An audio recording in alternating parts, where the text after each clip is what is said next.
ఒకరోజు తెనాలి రామలింగడు రాజమందిరానికి వెళుతుండగా మందిరంలోనికి ఒక వ్యక్తి పెద్ద పల్లెంలో తీయటి వాసన వస్తున్న పెద్ద పెద్ద మామిడి పండ్లను ఒక ఉత్తరాన్ని అందులో ఉంచి తీసుకెళ్తున్నాడు.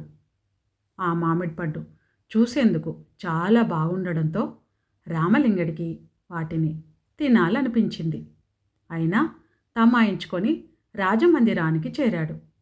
అతని వెనకాలే మామిడి పండ్ల పళ్ళెంతో లోపలికి వచ్చిన వ్యక్తి, మహారాజా, వీటిని మీకోసం పక్క రాజ్యపు రాజు పంపించారు.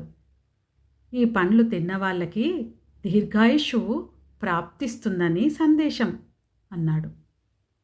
పండ్లనక్కడ పెట్టి వెళ్ళమని చెప్పాడు రాజు. ఎదురుగా ఉన్న పండ్లను చూసి రామలింగడికి బాగా నోరూరింది. వెంటనే అందులోంచి ఒక పండును తీసుకొని కొరికాడు.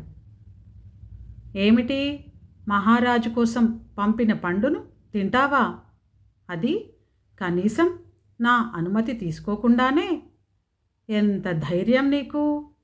మరణశిక్ష తప్పదు అంటూ గట్టిగా అరిచిన రాజు భటులను పిలిపించి రామలింగడికి తీసుకొని పొమ్మన్నాడు.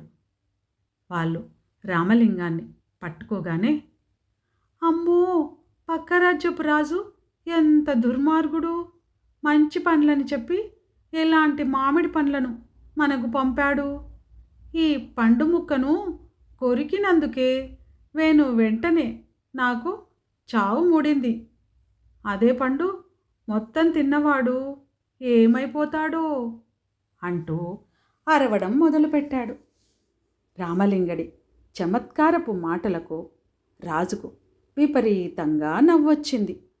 అతనిని వదలమని చెప్పడమే కాకుండా కొన్ని పండ్లను రామలింగడికి ఇచ్చి పంపాడు మహారాజు.